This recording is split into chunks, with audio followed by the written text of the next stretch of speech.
नमस्कार दोस्तों, आज का जो सेशन है हमारा वो बहुत ही इम्पोर्टेंट है। अभी तक हमने आपको लेजर के बारे में सारा कुछ बता दिया, ग्रुप के बारे में बता दिया, ग्रुप को हम कैसे सेलेक्ट करते हैं, लेजर बनाते समय लेजर को डिलीट कैसे करते हैं, उसमें करेक्शन करना हो तो कैसे करते हैं, अल्टरेशन कैसे करते हैं, ये सब चीज़ें हमने बता दी आपको। आज जो इम्पोर्टेंट टॉपिक है वो ये है कि अब हम वाउचर एंट्री कैसे करेंगे अकॉर्डिंग टू ट्रांजैक्शन। जो भी हमारा ट्रांजैक्शन है, ट्रांजैक्शन के हिसाब से वाउचर एंट्री हम कैसे करेंगे, और वाउचर एंट्री करते समय किन किन चीज़ों का ध्यान देना पड़ता है। क्योंकि मैनुअली जब हम अकाउंट मेंटेन करते हैं उसमें और टैली में जब हम काम करते हैं, दोनों में थोड़ा सा अंतर होता है। क्योंकि टैली में जब हम काम करेंगे तो इसमें अलग अलग बटन्स होते हैं, अलग अलग फंक्शंस की होते हैं, जिनकी मदद से हम अलग अलग ट्रांजैक्शन को कर पाते हैं। और उसके साथ साथ कुछ फीचर्स को हमें ऑन करना पड़ता है, कुछ फीचर्स को ऑफ करना पड़ता है। तो ये सब बारीकियां हैं, थोड़ा सा उसमें ध्यान देना होता है।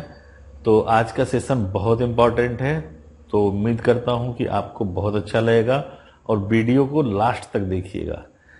क्योंकि शुरू में मैं इसको बोर्ड पे बताऊंगा रिटन फॉर्म में, उसके बाद मैं इसको आपको कंप्यूटर स्क्रीन पे करके बताऊंगा। ठीक है, तो चलिए शुरू करते हैं। पिछले लेसन में हमने बताया कि टैली में हम लेजर कैसे बनाते हैं, यानी लेजर का क्रिएशन बताया, लेजर का अल्टरेशन बताया, लेजर का डिलीशन बताया। क्रिएशन यानी लेजर को हम कैसे बनाएंगे, इसके अलावा सिंगल लेजर कैसे बनाएंगे और मल्टी लेजर कैसे बनाएंगे, ये बताया हमने। अल्टरेशन में हमने बताया कि कैसे हम लेजर में कोई करेक्शन करेंगे। इसके अलावा लेजर को कैसे हम डिलीट करेंगे। डिलीट करने के लिए हमने बताया ऐड+D प्रेस करते हैं, लेकिन इसके लिए आपको जाना होता है फिर से अल्टरेशन मोड में। यानी अगर आपको कोई लेजर डिलीट करना हो तो आपको फिर से अल्टरेशन मोड में ही जाना होगा और वहाँ प्रेस करना होगा ऐड+D। एक कन्फर्मेशन बॉक्स ओपन होगा, वहाँ पे आपसे पूछेगा डिलीट यस और नो, आप वहाँ पे बता देंगे डिलीट यस, लेजर आपका डिलीट हो जाएगा। लेकिन एक और कंडीशन हमने इसके साथ बताया कि लेजर शुड बी एम्प्टी।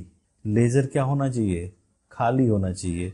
यानी लेजर में अभी तक कोई एंट्री ना हुई हो, उसमें कोई जनरल एंट्री ना हुई हो, तब जाके आप उस लेजर को डिलीट कर सकते हैं। तो अभी तक हमने आपको लेजर से रिलेटेड सारी चीजें बता दी। अब बात आती है एंट्री की, कि हम एंट्री कैसे करें। देखिए, जब हम मैनुअल अकाउंट मेंटेन करते थे या करते हैं, तो मैनुअल अकाउंटिंग में सबसे पहले हम जर्नल एंट्री करते हैं, उसके बाद फिर अलग अलग लेजर बना के अलग अलग अकाउंट में अलग अलग हेड में एंट्री कर देते हैं। लेकिन टैली में थोड़ा सा अलग है। टैली में सबसे पहले हमने बताया कि डिफरेंट ट्रांजैक्शंस के डिफरेंट टाइप के लेजर बनेंगे और उन लेजर्स में मेंशन होगा कि किस ग्रुप में किस हेड में वो जाएगा लेजर। इसके बाद टैली ने एंट्री करने के लिए डिफरेंट टाइप के वाउचर्स बनाए हैं और इससे एंट्री करना बहुत आसान हो गया है। जब अलग अलग वाउचर्स टैली ने बनाए तो आपको बस याद रखना है कि कौन सी एंट्री किस वाउचर में होगी और वहां पे जाके आपको बस एंट्री कर देना है। लेकिन जब आप वाउचर एंट्री करेंगे तो उस समय आपसे पूछेगा कि वो किस लेजर में जाएगा। इसीलिए सबसे पहले हमने आपसे लेजर बनवाया, लेजर बनाना सिखाया आपको, ताकि लेजर बना रहेगा तभी वाउचर एंट्री करते समय वो पर्टिकुलर लेजर वहां पे दिखाई देगा। तो ये डिफरेंट टाइप के जो वाउचर्स टैली में हैं वो कौन कौन से हैं, आइए हम इस पे डिस्कस करते हैं। स्टैंडर्ड अकाउंटिंग वाउचर, सबसे पहला है रिसिप्ट वाउचर और इसके लिए हम प्रेस करते हैं F6। देखिए कीबोर्ड में, कंप्यूटर के कीबोर्ड में F1 से लेके F12 तक फंक्शन बटन होते हैं, या कह सकते हैं फंक्शन की। इसमें से F6 का इस्तेमाल हम करते हैं रिसिप्ट वाउचर के लिए। जब हमें रिसिप्ट वाउचर की एंट्री करनी होगी तो टैली में वाउचर मोड में जाएंगे और क्या प्रेस करेंगे F6। जब हम टैली पे आपको करना सिखाएंगे तो क्लियर हो जाएगा। फिलहाल आप ये जानें कि F6 हम तब प्रेस करते हैं जब हमें रिसिप्ट की एंट्री करनी हो। अब रिसिप्ट की एंट्री करनी कब होगी? देखिए, रिसिप्ट की एंट्री तब करनी होती है जब व्यापार शुरू होता है, स्टार्टिंग ऑफ बिजनेस। जैसा कि मैं जब लेजर बनवाया था तो सबसे पहली एंट्री यही होती थी कि फला ने इतने रुपए से व्यापार आरंभ किया, इतने से बिजनेस स्टार्ट किया, तो ये एंट्री F6 में होगी, रिसिप्ट में होगी। दूसरा, जब हमें भुगतान मिलेगा, ठीक है, किसी ने हमें भुगतान दिया, तो भुगतान कौन देगा? जो आपका सन्ड्री डेटर होगा, जिसको आप उधार माल बेचे हो या उधार सर्विस बेचे हो, वो आपको क्या देगा? पेमेंट देगा। तो जब पेमेंट देगा तो उसकी एंट्री हम कहाँ कर लेंगे? रिसिप्ट वाउचर में, F6 में। ठीक है, 2 कंडीशन हो गए। तीसरा कंडीशन है कि जब फिक्स्ड एसेट्स को बेचते हैं, सेल करेंगे, तब जाके हम रिसिप्ट की एंट्री करेंगे। अब देखिए, सेल तो कर रहे हैं हम, लेकिन सेल्स की एंट्री ना करके बल्कि क्या करेंगे? रिसिप्ट की एंट्री करेंगे, क्योंकि फिक्स्ड एसेट को हम बेचते और खरीदते नहीं हैं। फिक्स्ड एसेट वो होता है जो कंपनी में लंबे समय के लिए हम ऐसी संपत्तियों को रखते हैं और जिस पे टाइम टू टाइम डेप्रिसिएशन होता है, जमीन को छोड़ के। तो जब हम फिक्स एसेट को बेचेंगे तो हमें प्राप्त क्या होगा? कैश या चेक या ड्राफ्ट। तो जब चेक और ड्राफ्ट की बात आएगी तो वहां पे क्या होगा? बैंक हम मेंशन करेंगे। तो जब हमें नगद मिल रहा है या बैंक में मिल रहा है पैसा, तो हम एंट्री करेंगे रिसिप्ट की। तो 3 कंडीशन हो गए। पहला, जब हम व्यापार शुरू करेंगे तब, पेमेंट किसी से प्राप्त हो रहा है तब, और जब फिक्स एसेट को हम रीसेल कर रहे हैं। ठीक है, यहां पे बात आएगी रीसेल की, फिर से हम उसको बेचने जा रहे हैं। ठीक है, तो ये 3 एंट्री जब करनी होगी तो हम प्रेस करेंगे F6 और ये एंट्री कर देंगे रिसिप्ट। अगला है पेमेंट वाउचर। पेमेंट वाउचर की एंट्री 2 कंडीशन में करते हैं। पहला, जब किसी को भुगतान करना हो तब। जब किसी को आप पेमेंट कर रहे हैं तो पेमेंट आप किसको करेंगे? सन्ड्री क्रेडिटर को, जिससे आपने उधार माल खरीदा है या उधार सर्विस खरीदी है, उसको आप क्या करेंगे? भुगतान करेंगे, पेमेंट करेंगे। दूसरा कंडीशन है, ध्यान दीजिएगा, जब हम फिक्स्ड एसेट को खरीदते हैं यानी परचेज करते, तो ये परचेज अकाउंट में ना जाके बल्कि कहाँ जाएगा? पेमेंट में जाएगा।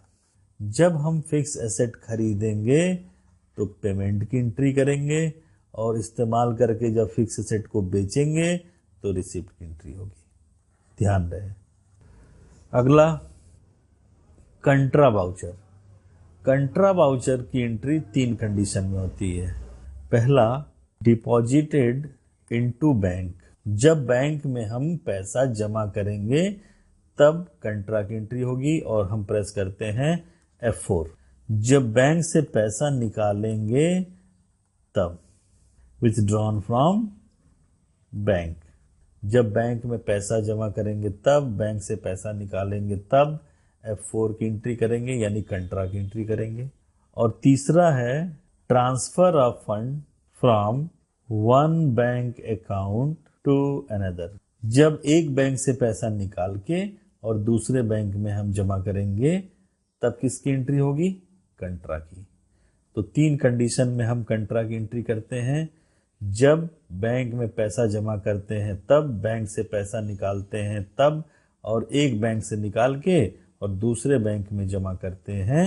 परचेज वाउचर, अब ध्यान दीजिएगा, परचेज की एंट्री हम करते हैं F9 में।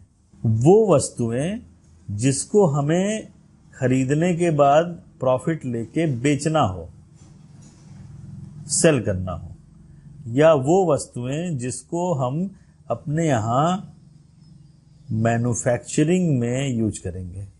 ठीक है, ऐसी चीजें जिसको हमें प्रॉफिट लेके बेचना हो, या ऐसी चीजें जो हमारे यहाँ मैन्युफैक्चरिंग में यानी सामान जो बन रहा है उसको बनाने में इस्तेमाल किया जाए, तो ऐसी चीजों को जब हम खरीदते हैं तो उसकी एंट्री करते हैं परचेज वाउचर में, और इसके लिए प्रेस करते हैं F9। फिक्स्ड एसेट को खरीदते समय हम परचेज की एंट्री नहीं करेंगे, बल्कि अभी हमने बताया उसके लिए क्या करते हैं, पेमेंट की एंट्री करते हैं। अगला है सेल्स वाउचर। अब सेल्स वाउचर के लिए कौन सा बटन होता है, F8। फंक्शन की F8 प्रेस करेंगे जब हम सेल्स की एंट्री करेंगे। तो यहां पे जब हम उन चीजों का सेल करते हैं जिसमें हमें प्रॉफिट कमाना है, तो ऐसी चीजों को हम सेल्स की एंट्री करते हैं यहाँ पे सेल्स वाउचर में। और फिक्स एसेट को सेल करते समय हम सेल्स की एंट्री ना करके इसकी एंट्री करते हैं रिसिप्ट की। अगला है डेबिट नोट और क्रेडिट नोट।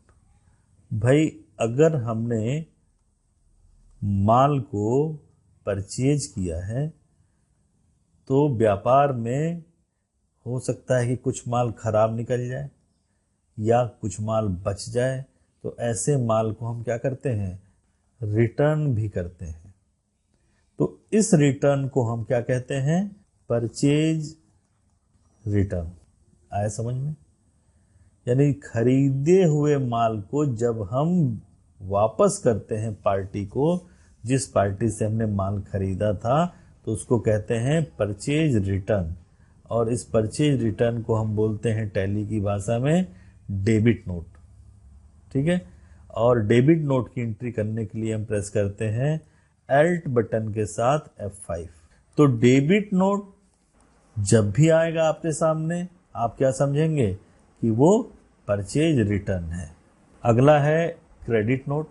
अब जैसे हमने माल बेचा है किसी को, तो भाई अगर माल बेचा है तो उसके पास भी हो सकता है कुछ माल बच जाए, या कुछ माल खराब निकल जाए, कुछ माल टूट फूट जाए। तो ऐसे में वो जो सन्ड्री डेटर है जिसको हमने माल बेचा है, वो हमें माल क्या करेगा, वापस करेगा, रिटर्न करेगा। और इस रिटर्न को हम क्या कहते हैं, सेल्स रिटर्न। सन्ड्री क्रेडिटर को जो माल हम वापस करते हैं वो परचेज रिटर्न कहलाता है।